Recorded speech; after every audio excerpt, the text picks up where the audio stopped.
पुणे शहरातील नवले ब्रिज याविषयी तुम्ही नक्कीच ऐकलं असेल. एक प्रचंड रुंद आणि उंच पूल जो सिंहगड रस्त्याला बायपास करतो. दिवसा हा ब्रिज गजबजलेला असतो. शेकडो गाड्या, रिक्षा, ट्रक आणि लोकांची वर्दळ. पण रात्रीचं चित्र पूर्णपणे उलटं असतं. रात्री 1 वाजल्याच्या पुढे तिथे एक विचित्र शांतता असते. जणू निसर्ग सुद्धा श्वास रोखून बघतो आहे. पुलाच्या दोन्ही बाजूला असलेले स्ट्रीट लाईट्स अर्धवट चालू, काही तर कायमच बंद असतात. काही दिवे फडफडत असतात. जणू कुणाचं तरी अस्तित्व भेसूर हसतंय. त्यामधून येणाऱ्या प्रकाशात पुलाची सावली लांबट होते आणि अंधारात मिसळते. तर एक दिवस रात्रीचा तो काळोख निवांत नव्हता. आभाळ ढगांनी भरलेलं.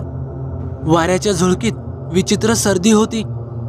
अजिंक्य, एक साधारण 22-23 वर्षांचा मुलगा, जो नुकताच कंपनीमध्ये लागला होता.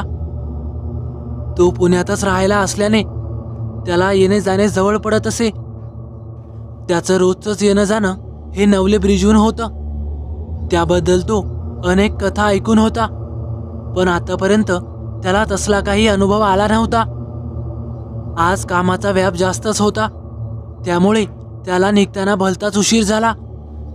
थोड्या वेळात घरी पोहोचतो असं सांगत त्याने फोन ठेवला आणि तो लगोलग घराकडे निघाला. रस्त्यावर साधं चिटपाखरूही नव्हतं. फक्त अजिंक्यची बाईक आणि त्या टायरच्या आवाजाखाली दबलेली ती शांतता. तो नवले ब्रिजच्या अर्धावर आला. तेवढ्यात बाईकचा हेडलाईट अचानक डोळ्यावर आदळला आणि समोरचं दृश्य पाहून त्याला धडकीच भरली. कारण समोर ती उभी होती, एक पांढऱ्या साडीतली बाई. पण ती साधी नव्हती. ती साडी मळलेली, चिरलेली, चिखलाने भरलेली होती. तिचा चेहरा अर्धवट अंधारात झाकलेला होता, पण जेवढं दिसत होतं तेच काळजाचा ठोका चुकवणारं होतं. तिचे केस ओले, विस्कटलेले आणि गळ्यापर्यंत खाली लोंबकळत होते. जणू कुणीतरी तिला फरफटत ओढून आणलं होतं.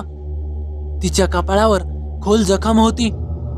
रक्त सुकून काळसर बनलं होतं. तिचे डोळे, ते डोळे म्हणजे 2 खोल काळे कप्पे. डोळ्यांच्या जागी काहीच नव्हतं. एक गडद पोकळी, जिच्यात बघताना असं वाटायचं की आपली आत्मा ओढली जाईल. तोंडाने ती काहीच बोलत नव्हती, पण तिचे ओठ सतत हालत होते. जणू मृतांच्या भाषेत ती काही मंत्र बोलत होती. हळूहळू तिच्या अंगातून धुरासारखा काळसर वास निघत होता.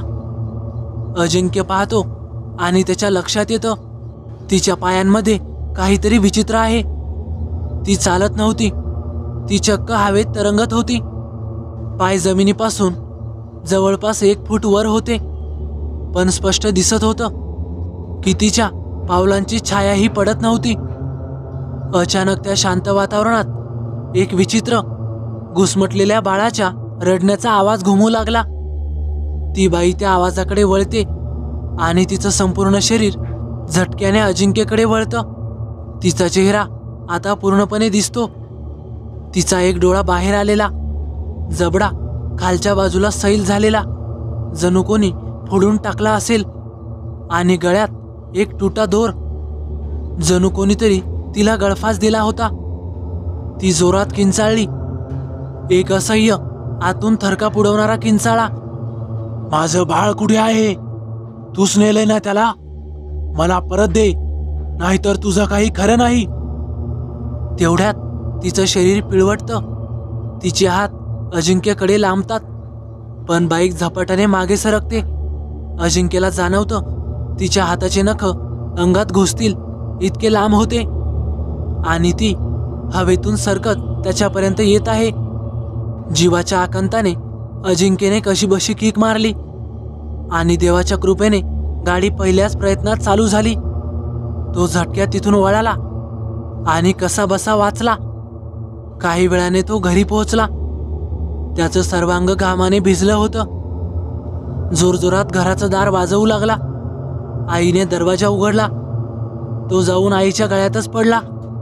सर्वजण त्याला काय झाले म्हणून विचारत होते. त्याने घडलेला सर्व प्रकार घरी सांगितला. त्यावर सर्वांनी सांगितलं आज अमावस्या आहे आणि बऱ्याच लोकांचं असं म्हणणं आहे की त्या ब्रिजवर अनेक जणांना तसे अनुभव येत असतात. तर मित्रांनो, कसा वाटला तुम्हाला अनुभव? आवडल्यास नक्की लाईक करा, कमेंट करायला विसरू नका. आणि हो, आपल्या चॅनलला आतापर्यंत सबस्क्राईब केलं नसेल तर नक्की सबस्क्राईब करा. तर चला भेटूया पुढच्या व्हिडिओत. धन्यवाद.